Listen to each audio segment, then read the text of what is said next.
हमारे चैनल को सब्सक्राइब करना ना भूलें और बेल आइकन को जरूर प्रेस करें ताकि अगली वीडियो आप तक आसानी से पहुंचे। स्वागत है आप सभी का आपके अपने YouTube channel study with Sharika में। पिछली वीडियो में हमने सूक्ष्म शिक्षण के अंतर्गत पुनर्बनन कौशल के ऊपर चर्चा की थी।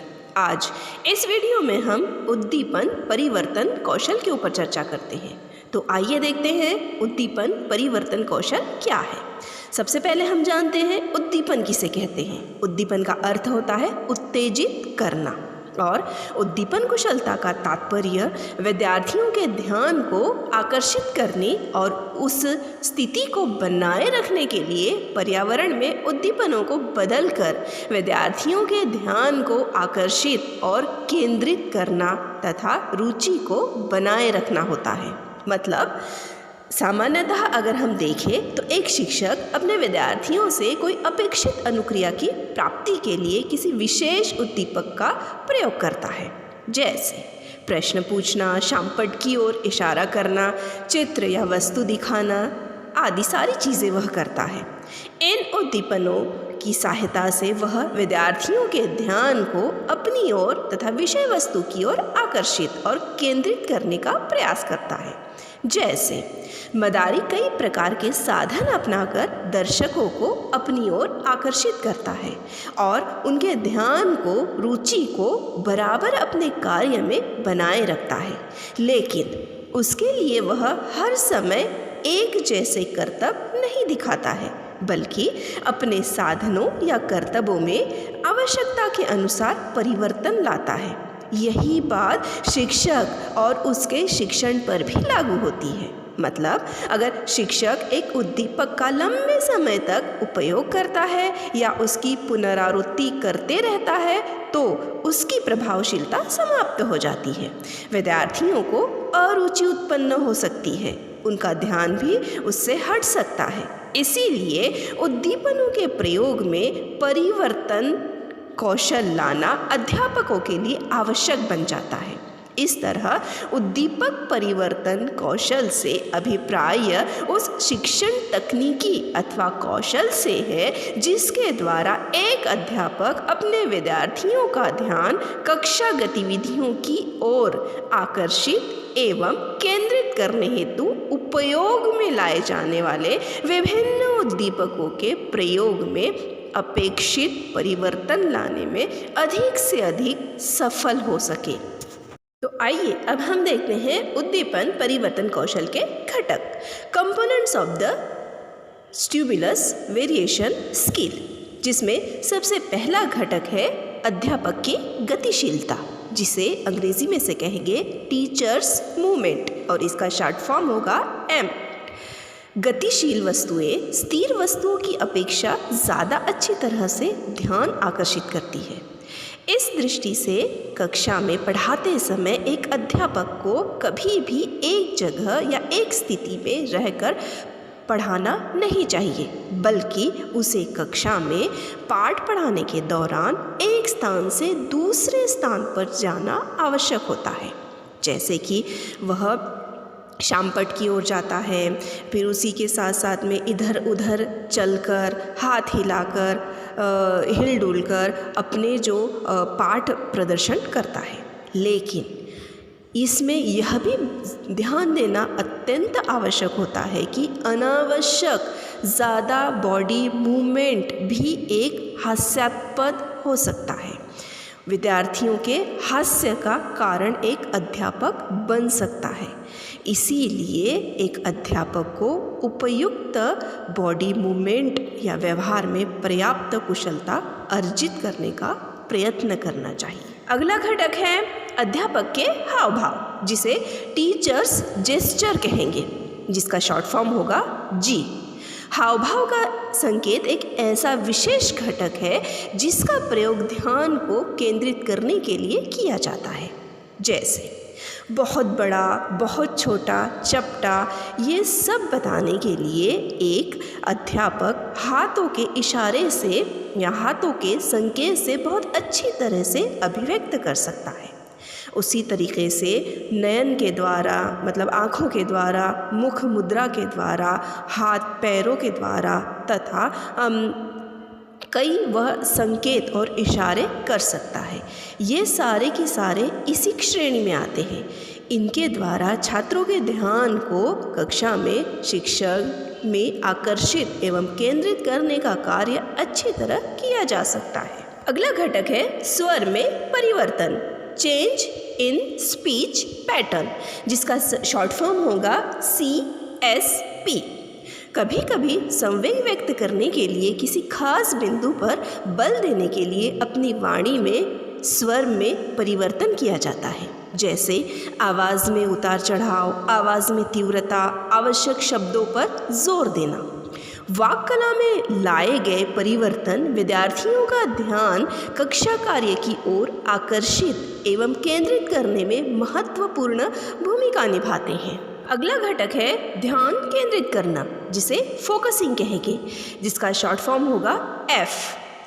इसका तात्पर्य यह है कि विद्यार्थी पाठ को समझने के लिए जिन ध्यान इंद्रियों को काम में लेते हैं उनमें परिवर्तन करना, मतलब जिसके द्वारा विद्यार्थियों का ध्यान विशेष शिक्षण बिंदु पर केंद्रित करने में हमें सहायता मिलती है। जैसे अध्यापक पढ़ाते समय बीच बीच में बोलता है या कहता है कि देखिए इस फोटोग्राफ को देखिए, चार्ट्स को देखिए, शामपट की ओर देखिए, मतलब यहाँ पर एक शिक्षक विद्यार्थी का ध्यान अपनी ओर आकर्षित करता है फोकसिंग के द्वारा। अगला घटक है अंतःक्रिया शैली में परिवर्तन, चेंज इन इंटरेक्शन स्टाइल, जिसका शॉर्ट फॉर्म होगा CIS। अंतःक्रिया में परिवर्तन कक्षा में शिक्षक एवं विद्यार्थी के बीच में अंतःक्रिया होना आवश्यक है।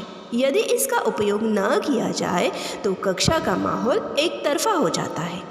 इस उद्देश्य को ध्यान में रखते हुए शिक्षक एवं विद्यार्थी के बीच में अंतःक्रिया में परिवर्तन होते रहना चाहिए। अगला घटक है दृश्य श्रव्य परिवर्तन, ओरल विजुअल सीक्वेंस, जिसका शॉर्ट फॉर्म होगा OVS।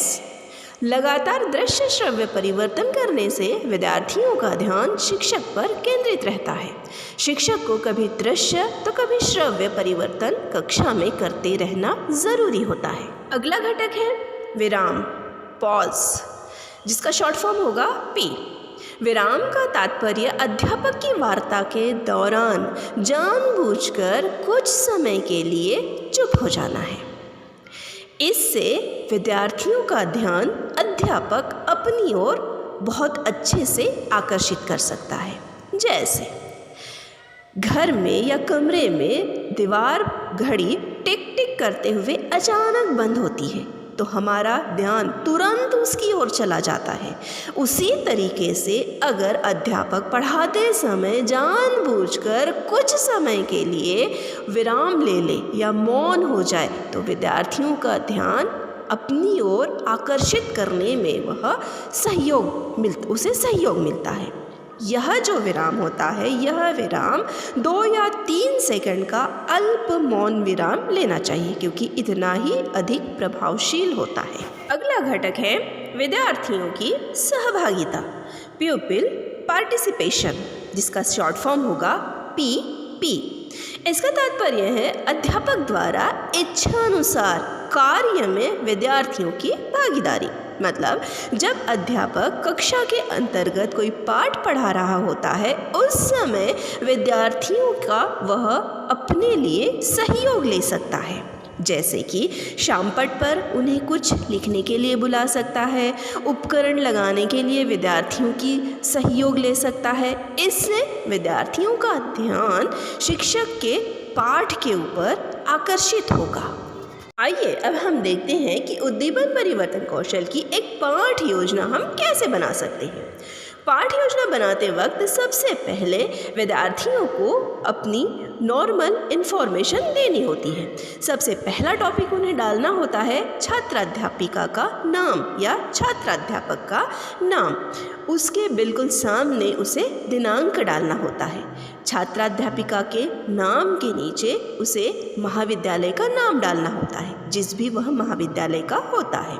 उसके बाद में उसी के बिल्कुल सामने दिनांक के नीचे समय डालना होता है, मतलब उसका ये जो सूक्ष्म शिक्षण का पाठ बनने वाला है वह कितने समय का होगा। जैसे साधारणतः यह 5 से 7 मिनट का होता है। उसके बाद महाविद्यालय के नाम के नीचे विषय डालना है, वह किस सब्जेक्ट का यह लेसन प्लान बना रहा है। विषय के बिल्कुल सामने समय के नीचे कक्षा डालनी है, जिस भी कक्षा का वह पाठ बना रहा है। उसके बाद में विषय के नीचे बिल्कुल प्रकरण आना चाहिए, मतलब वह किस टॉपिक के ऊपर वह बना रहा है। और प्रकरण के सामने कक्षा के नीचे कालांश आना चाहिए, मतलब वह किस पीरियड में वह अपना पाठ योजना पढ़ा रहा है। उसके बाद प्रकरण के नीचे उद्देश्य लिखा जाएगा, जबकि ये उद्दीपन परिवर्तन कौशल का है, इसीलिए उद्देश्य के सामने लिखा जाएगा उद्दीपन परिवर्तन कौशल का अभ्यास करना। उसके बाद में प्रस्तुतिकरण लिखा जाएगा। प्रस्तुतिकरण के 3 कॉलम बनाए जाएंगे। सबसे पहले कॉलम को नाम दिया जाएगा छात्राध्यापिका का व्यवहार, दूसरे कॉलम का नाम दिया जाएगा विद्यार्थियों का व्यवहार, तो तीसरे कॉलम को नाम दिया जाएगा घटक। तो आइए अब हम देखते हैं कि इसकी पाठ योजना हम कैसे बनाएं। ये देखिए, इसके अंतर्गत पाठ योजना क्रमांक 1 दिया है, और जैसा कि हमने पहले ही बोला कि छात्राध्यापिका का नाम, महाविद्यालय का नाम, दिनांक, समय, मतलब इसके अंतर्गत जो भी छात्राध्यापक या छात्राध्यापिका ये बना रही है उसका नॉर्मल इन्फॉर्मेशन आनी चाहिए। और उसके बाद में हमने बोला था उद्देश्य। उद्देश्य के अंदर देखिए यहाँ पर लिखा है उद्दीपन परिवर्तन कौशल का अभ्यास करना। 1 के 3 पाठ योजनाएं बनती है, इसीलिए 2 उद्देश्य में उद्दीपन परिवर्तन कौशल का अभ्यास करना लिखा जाएगा, और लास्ट वाले में उद्दीपन परिवर्तन कौशल में दक्षता प्राप्त करना लिखा जाएगा। उसी प्रकार से ये देखिए प्रस्तुतिकरण के 3 कॉलम हैं, छात्राध्यापिका का व्यवहार, विद्यार्थियों का व्यवहार और घटक। इसके अंतर्गत जो भी टॉपिक पढ़ा रहे हैं उस टॉपिक के बारे में विस्तृत रूप से बताना है, और जहाँ पर जो भी हमने कंपोनेंट यूज़ किया है उसका वहाँ पर आपको लिखना है। जैसे कि यहाँ पे सबसे पहले CSP का यूज़ किया गया है, मतलब वहाँ पर इनकी आवाज़ में कम उतार चढ़ाव हुआ होगा। उसी तरीके से समुदाय, मतलब यहाँ पर उन्होंने बॉडी मूवमेंट किया है, मतलब वहाँ पर वो ब्लैक बोर्ड के ऊपर लिखने के लिए गए होंगे। इस प्रकार से उन्होंने देखिए सभी कंपोनेंट्स इसमें यूज़ किए गए हैं। उसके बाद में अब अगले पेज पे आते हैं। जितने भी कंपोनेंट्स हमने बताए हैं वे सभी के सभी कंपोनेंट्स इसमें यूज़ होने अत्यंत आवश्यक होता है। इस प्रकार से ये जो पाठ योजना है वो पाठ योजना बनती है। अगर आप कक्षा के अंतर्गत किसी विद्यार्थी को चार्ट बता रहे हैं तो चार्ट पेपर आपको वहाँ पर शो करना है, मतलब चार्ट पेपर के ऊपर आपको वहाँ पर पॉइंट लिखने हैं, और वहाँ पर जो कंपोनेंट या घटक यूज़ होंगे वहाँ पर फोकसिंग भी हो जाएगा, बॉडी मूवमेंट भी हो जाएगा, CSP भी हो जाएगा, OVS भी हो जाएगा, क्योंकि यहाँ पर वो चार्ट दर्शा रही है। और उसके बाद में अगर वो विराम ले रही है छात्राध्यापिका तो उसके आगे P लिखा जाएगा। इस तरीके से पूरा की पूरी पाठ योजना आपको बनानी है। समस्त आपको ध्यान रखना है कि सब जगह सारे कंपोनेंट्स आपके यूज़ होने चाहिए, वापरने चाहिए। और सबसे आखिरी में आपकी एक अवलोकन तालिका बनेगी, मतलब जो घटक जितनी बार आपने आपकी पाठ योजना में उपयोग किया है या प्रयोग किया है उसके बारे में आपको इसमें लिखना है। जैसे इसमें दिया है कि सबसे पहला मूवमेंट जो है उन्होंने 3 टाइम अपनी योजना में वापरा है, इसीलिए यहाँ पर आवृत्ति में 3 दी गई है और कुल टोटल भी उसकी दी गई है। मतलब जितने भी घटक जितनी बार वापरे गए हैं उतनी बार उसकी आवृत्ति दी गई है और उसका बाद में उसका टोटल किया गया है। और सबसे आखिरी में छात्राध्यापिका के हस्ताक्षर आते हैं और जो भी शिक्षक होता है उस शिक्षक निरीक्षक के हस्ताक्षर आते हैं। उसी प्रकार से ये देखिए इंग्लिश की भी पाठ योजना है, सेम वही चीज़ इसमें भी दोहराई गई है। बस आपको ध्यान रखना है कि जितने भी कंपोनेंट्स इस स्किल के हैं, मतलब जितने भी घटक इस स्किल के हैं वो सारे के सारे घटक आपके वापरे जाने चाहिए लेसन प्लान के अंतर्गत। इस प्रकार से आपका जो लेसन प्लान है वह लेसन प्लान या एक पाठ योजना आपकी रेडी हो जाएगी। आप इस तरीके से अपनी पाठ योजना आराम से बना सकते हैं। उम्मीद करती हूँ आपको मेरी यह वीडियो अच्छी लगी होगी। मिलते हैं हम अगली वीडियो में अगले कौशल के साथ। हमारे चैनल को सब्सक्राइब करना ना भूलें और बेल आइकन को ज़रूर प्रेस करें ताकि अगली वीडियो आप तक आसानी से पहुँचे। धन्यवाद।